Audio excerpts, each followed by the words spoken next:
बिस्मिल्लाहिर्रहमानिर्रहीम। आज हमारा टॉपिक है Rutherford's atomic model. Chapter number 2 में हम एटम का स्ट्रक्चर डिस्कस कर रहे हैं। सबसे पहले हमने डिस्कवरी ऑफ इलेक्ट्रॉन के टॉपिक के अंदर ये देखा कि 1879 में सर विलियम क्रुक्स ने डिस्चार्ज ट्यूब एक्सपेरिमेंट करके इलेक्ट्रॉन को डिस्कवर किया। उसके बाद 1886 में गोल्डस्टाइन ने एक्सपेरिमेंट की मदद से प्रोटॉन को डिस्कवर किया और फिर 1920 के अंदर रदरफोर्ड ने अपना एक्सपेरिमेंट किया जिसको हम कहते हैं गोल्ड फॉयल एक्सपेरिमेंट। तो रदरफोर्ड ने जो गोल्ड फॉयल एक्सपेरिमेंट परफॉर्म किया, गोल्ड फॉयल हम कहते हैं वर्क को। जिस तरीके से आपने देखा होगा सिल्वर फॉयल, बर्फी के ऊपर जो वर्क लगा होता है वो कहलाता है सिल्वर फॉयल। इसी तरीके से गोल्ड का बना हुआ फॉयल लिया रदरफोर्ड ने अपने एक्सपेरिमेंट के लिए।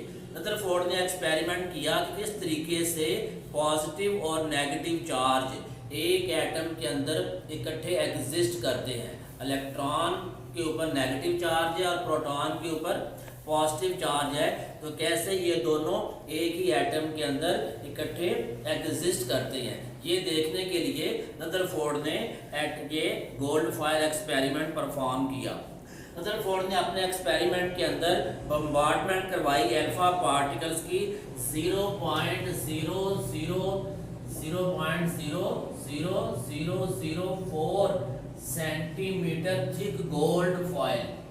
रदरफोर्ड ने अपने एक्सपेरिमेंट के लिए जो गोल्ड फॉयल यूज किया उसकी जो थिकनेस थी वो 0.00004 सेंटीमीटर थी। इतने थिक गोल्ड फॉयल के ऊपर रदरफोर्ड ने अल्फा पार्टिकल्स की बम्बार्डमेंट करवाई। और आपको मालूम है कि अल्फा पार्टिकल जो है वो एक्चुअली क्या है, हीलियम न्यूक्लियाई। हीलियम का एटॉमिक नंबर जो है वो 2 होता है। हीलियम के वैलेंस शेल में 2 इलेक्ट्रॉन्स है। जब हीलियम अपने 2 इलेक्ट्रॉन वैलेंस शेल से बाहर निकाल देता है तो उसके ऊपर +2 चार्ज आ जाता है और उसका आउटर शेल खत्म हो जाता है, सिर्फ उसके पास न्यूक्लियस बाकी रह जाता है। तो He+2 जो है ये कहलाता है हीलियम न्यूक्लियाई, और ये हीलियम न्यूक्लियाई जो है ये अल्फा पार्टिकल्स कहलाते हैं। अब ये जो अल्फा पार्टिकल थे ये रदरफोर्ड ने कहाँ से लिए? इसके लिए उसने रेडियो एक्टिव एलिमेंट्स हैं रेडियम और पोलोनियम, ये 2 एलिमेंट्स यूज किए, रेडियम एंड पोलोनियम। ये 2 रेडियो एक्टिव एलिमेंट रदरफोर्ड ने अपने एक्सपेरिमेंट के अंदर यूज किए। रेडियो एक्टिव एलिमेंट ऐसे एलिमेंट हैं जिनमें से खुद ब खुद रेडिएशंस निकलती रहती हैं। तो रदरफोर्ड ने गोल्ड फॉयल के सामने रेडियम और पोलोनियम ये 2 रेडियो एक्टिव एलिमेंट रखे। इन रेडियो एक्टिव एलिमेंट्स में से जो रेडिएशन निकलती हैं वो कहलाती हैं अल्फा पार्टिकल्स, या उन्हें हम कहते हैं हीलियम न्यूक्लियाई। तो ये अल्फा पार्टिकल्स को उसने गोल्ड फॉयल के ऊपर हिट किया और इन हीलियम न्यूक्लियाई अल्फा पार्टिकल्स की को ऑब्जर्व करने के लिए गोल्ड फॉयल के पीछे उसने एक स्क्रीन लगा दी। वो स्क्रीन जो थी वो फोटोग्राफिक प्लेट, जिस तरीके से आपने देखा होगा कि एक्सरे के ऊपर अगर आपसे कहीं पर फिंगर लग जाए तो वहाँ पर एक स्पॉट जो है वो दिखाई देता है। बिल्कुल इसी तरीके से अल्फा पार्टिकल्स को ऑब्जर्व करने के लिए कि वो गोल्ड फॉयल से हिट होने के बाद किस जगह पर गई हैं, उसने गोल्ड फॉयल की बैक हैंड के ऊपर एक फोटोग्राफिक प्लेट रख दी या एक स्क्रीन लगा दी जिसके ऊपर जिंक सल्फाइड की कोटिंग हुई थी। जिंक सल्फाइड की कोटिंग के ऊपर भी जब अल्फा पार्टिकल जाकर हिट करते हैं तो वहाँ पर एक निशान छोड़ जाते हैं, जिससे ये मालूम होता है कि अल्फा पार्टिकल किस जगह पर जाकर हिट हुई है। तो रदरफोर्ड ने अल्फा पार्टिकल्स के इफेक्ट को ऑब्जर्व करने के लिए फोटोग्राफिक प्लेट यूज की या एक स्क्रीन यूज की जिसके ऊपर जिंक सल्फाइड की कोटिंग हुई थी। रदरफोर्ड ने अपने एक्सपेरिमेंट के जरिए जो प्लम पुडिंग मॉडल था, जो प्लम पुडिंग थ्योरी थी, उसको भी गलत साबित किया। जे थॉमसन ने प्लम पुडिंग थ्योरी पेश की थी। प्लम पुडिंग थ्योरी ये कहती है कि एटम जो है वो एक पॉजिटिव बॉल का स्ट्रक्चर है जिसके ऊपर कहीं कहीं नेगेटिव पार्टिकल्स स्टक है। तो रदरफोर्ड ने इस प्लम पुडिंग मॉडल को गलत साबित किया। रदरफोर्ड ने अपने एक्सपेरिमेंट के अंदर दो मेजर ऑब्जर्वेशंस की। उसने अपने एक्सपेरिमेंट के अंदर दो ऑब्जर्वेशंस की। पहली ऑब्जर्वेशन जो थी वो क्या थी? ऑब्जर्वेशन जो रदरफोर्ड ने अपने एक्सपेरिमेंट में ऑब्जर्व की, उनमें से फर्स्ट ऑब्जर्वेशन ये थी कि almost all particles passed through the foil undeflected. Almost all तकरीबन सारे के सारे पार्टिकल जो थे वो इस गोल्ड फॉयल में से टकरा कर वापस बगैर टकराए वापस आ गए। ये आपको डायग्राम के अंदर शो हो रहा है कि ये हीलियम न्यूक्लियाई है।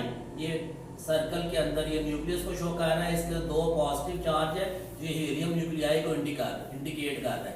ये अल्फा पार्टिकल या हीलियम न्यूक्लियाई ये गोल्ड फॉयल के एटम्स को रिप्रेजेंट किया हुआ है। तो ये जो हीलियम पार्टिकल्स है, हीलियम न्यूक्लियाई, ये यहाँ से स्ट्रेट गुजर गए। ये पार्टिकल भी यहाँ से स्ट्रेट गुजर गया, ये पार्टिकल भी स्ट्रेट गुजर गया। तो ऑलमोस्ट ऑल पार्टिकल जो थे वो इस गोल्ड फॉयल में से गुजर गए। और दूसरी ऑब्जर्वेशन ये की उसने कि अगर 20,000 अल्फा पार्टिकल्स को की बम्बार्डमेंट करवाई जाती थी अल्फा गोल्ड फाइल की तरफ, उसमें से बहुत कम ऐसे थे जो लार्ज एंगल से डिफ्लेक्ट होते थे। ये डायग्राम के अंदर आपको शो हो रहा है कि ये अल्फा पार्टिकल है, ये यहाँ पर हिट होके ये लार्ज एंगल से डिफ्लेक्ट कर रहा है। और उसने ये ऑब्जर्व किया कि कुछ ऐसे पार्टिकल जो थे जो स्मॉल डिफ्लेक्शन कर रहे थे। ये डायग्राम के अंदर इंडिकेट किया हुआ है कि ये अल्फा पार्टिकल्स आए और ये यहाँ से हिट करके ये स्मॉल डिफ्लेक्शन है, ये स्मॉल डिफ्लेक्शन है, ये लार्ज डिफ्लेक्शन है। और कुछ पार्टिकल्स ऐसे थे जो हिट करके वापस आ गए। तो रदरफोर्ड ने दो ऑब्जर्वेशंस की। पहली ऑब्जर्वेशन ये थी कि तकरीबन सारे के सारे पार्टिकल जो थे वो गोल्ड फॉयल में से गुजर गए। और दूसरी ऑब्जर्वेशन ये थी कि 20,000 अल्फा पार्टिकल्स फेंके, उसमें से बहुत कम ऐसे थे जो लार्ज एंगल से डिफ्लेक्ट हो रहे थे और कुछ ऐसे थे जो गोल्ड फॉयल से हिट होकर वापस आ रहे थे। अब इन ऑब्जर्वेशंस की बुनियाद के ऊपर रदरफोर्ड ने अपने एक्सपेरिमेंट के कुछ रिजल्ट्स बताए। रदरफोर्ड ने जो रिजल्ट बताए उन रिजल्ट में सबसे पहला पॉइंट जो है उसमें ये बताया कि क्योंकि ज़्यादातर पार्टिकल्स फॉयल में से गुजर गए हैं, इट मीन्स कि एटम की ज़्यादातर जगह जो है वो खाली है। फर्स्ट रिजल्ट क्या बताया रदरफोर्ड ने कि since most of the particles passed through the foil undeflected, therefore most of the volume occupied by an atom is empty। आपने देखा होगा कोई चीज़ कहाँ से गुजरती है, जहाँ पर जगह खाली हो। जैसे यहाँ पर फिंगर्स हैं, यहाँ पर कोई चीज़ गुजरेगी तो वो पास नहीं होगी, लेकिन वो दरमियान में जो खाली जगह है अगर वो यहाँ से जहाँ से अगर हम उसको गुजारेंगे तो वो यहाँ से गुजर जाएगी। ये इंडिकेट कर रहा है कि जहाँ पर भी खाली जगह हो वहाँ से चीज़ आसानी से गुजर जाती है। तो इस एक्सपेरिमेंट में रदरफोर्ड ने ये ऑब्जर्व किया इस गोल्ड फॉयल में से ज़्यादातर अल्फा पार्टिकल्स गुजर रहे हैं। तो उन अल्फा पार्टिकल्स के गुजरने की वजह से रदरफोर्ड ने ये नतीजा निकाला कि एटम की ज़्यादातर जगह खाली होती है। और उसके लिए उसने ये प्रूफ दिया एक्सपेरिमेंट करके कि ज़्यादातर अल्फा पार्टिकल जो थे वो इस गोल्ड फॉयल में से पास हो रहे हैं। और आपको मालूम है कि हर चीज़ एटम से मिलकर बनी हुई है। तो ये एटम का स्ट्रक्चर रदरफोर्ड ने बताया कि क्योंकि ज़्यादातर अल्फा पार्टिकल गुजर रहे हैं, इट मीन्स कि एटम की ज़्यादातर जगह खाली है। फिर दूसरा रिजल्ट रदरफोर्ड ने ये बताया कि deflection of few particles prove that there is a center of positive charge in an atom which is called nucleus of an atom। deflection of few particles, कुछ पार्टिकल जो थे वो डिफ्लेक्ट हो रहे थे। जैसे कि ये अल्फा पार्टिकल्स है, ये स्मॉल डिफ्लेक्शन हो रही है, ये अल्फा पार्टिकल्स है, ये लार्ज डिफ्लेक्शन हो रही है। तो कुछ पार्टिकल जो थे वो गोल्ड फॉयल से हिट होने के बाद डिफ्लेक्ट हो रहे थे। उनके डिफ्लेक्शन से रदरफोर्ड ने ये रिजल्ट निकाला कि एटम के अंदर एक पॉजिटिव चार्ज वाला पार्टिकल मौजूद है। अब ये रदरफोर्ड ने किस तरीके से कहा, आपको मालूम है, अभी मैंने बताया आपको कि अल्फा पार्टिकल असल में क्या है, हीलियम न्यूक्लियाई, और जिसका फार्मूला होता है He+2। हीलियम न्यूक्लियाई के ऊपर भी पॉजिटिव चार्ज है। अब आपको ये मालूम है कि पॉजिटिव चार्ज जब पॉजिटिव चार्ज के पास जाता है तो रिपल्शन होती है, वो एक दूसरे को अट्रैक्ट नहीं करते बल्कि दूर करते हैं। तो जब ये अल्फा पार्टिकल जिनके ऊपर पॉजिटिव चार्ज है वो इस गोल्ड फाइल के ऊपर जिस जगह पर हिट टकराने के बाद डिफ्लेक्ट हुए हैं, रदरफोर्ड ने कहा कि उस जगह पर भी पॉजिटिव चार्ज है, क्योंकि हमको मालूम है कि पॉजिटिव चार्ज जब पॉजिटिव चार्ज के पास जाता है तो वह उसको दूर कर देता है। इस बुनियाद पर रदरफोर्ड ने कहा कि एटम के सेंटर में एक पॉजिटिव चार्ज वाला पार्टिकल भी मौजूद है, और बाद में रदरफोर्ड ने उसका नाम न्यूक्लियस बताया कि एटम के सेंटर में एक पॉजिटिव चार्ज वाला पार्टिकल है जिसको न्यूक्लियस कहते हैं। फिर तीसरा रिजल्ट रदरफोर्ड ने ये निकाला कि complete rebounds of few particle show that nucleus is very dense and hard. ये डायग्राम के अंदर आप देखें कुछ पार्टिकल जो थे वो टोटली टकराकर वापस आ गए। ये जो अल्फा पार्टिकल्स हैं ये जब गोल्ड फाइल को हिट हुए जो किसी एंगल से डिफ्लेक्ट नहीं हुए, ये टकराकर वापस आ रहे हैं। तो आपने आम लाइफ के अंदर ऑब्जर्व किया होगा कि जब कोई चीज़ किसी हार्ड चीज़ से टकराती है तो वहाँ से टकरा के वापस आ जाती है। जैसे एक बॉल को दीवार हिट करें तो दीवार से हिट होके वापस आपकी तरफ आएगी। अगर आप सामने एक पेपर रख दें, उस पेपर के ऊपर आप बॉल हिट करें, वो बॉल पेपर से टकरा के वापस नहीं आएगी, क्योंकि पेपर जो है वो हार्ड नहीं है। लेकिन जब दीवार के ऊपर हिट करेंगे बॉल को तो दीवार से हिट होने के बाद बॉल वापस आ जाएगी। तो हमें ये मालूम है कि जब कोई चीज़ वापस आ जाती है तो ये इंडिकेशन हो रही है कि जिस चीज़ के साथ कोई चीज़ जाके टकराई है वो चीज़ जो है वो हार्ड है। तो इस बुनियाद के ऊपर रदरफोर्ड ने कहा कि जो एटम के सेंटर में पॉजिटिव चार्ज वाला पार्टिकल न्यूक्लियस है वो बहुत डेंस और हार्ड है। फिर नेक्स्ट जो रिजल्ट निकाला, रिजल्ट नंबर 4, उसमें रदरफोर्ड ने बताया कि since a few particles were deflected, it shows that size of nucleus is very small as compared to total volume of an atom। Observation में हमने ये कहा था कि 20,000 अल्फा पार्टिकल में से बहुत कम ऐसे होते थे जो स्मॉल डिफ्लेक्ट या लार्ज डिफ्लेक्ट होते थे। इट मीन्स कि एटम के अंदर एक बहुत छोटी सी ऐसी चीज़ है जिसके साथ कोई चीज़ जब हिट होती है तो वहाँ से डिफ्लेक्शन होती है। इस बुनियाद के ऊपर रदरफोर्ड ने ये कहा कि जो न्यूक्लियस है जिसके साथ हिट होकर डिफ्लेक्शन हो रही है उसका साइज जो है वो बहुत छोटा है।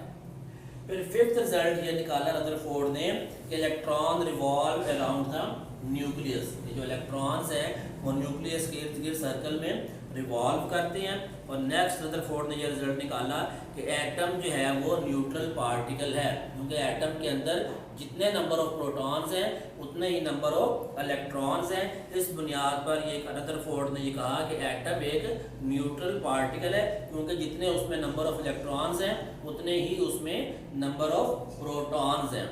और फिर सेवंथ रिजल्ट ये निकाला रदरफोर्ड ने कि एक्सेप्ट इलेक्ट्रॉन के अलावा जितने भी फंडामेंटल पार्टिकल न्यूक्लियस के अंदर हैं उनको रदरफोर्ड ने नाम दिया न्यूक्लियॉन्स का।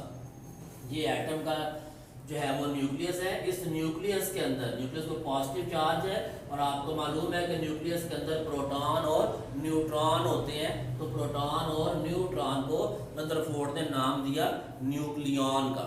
ये आपका शॉर्ट क्वेश्चन भी है, व्हाट आर न्यूक्लियॉन्स।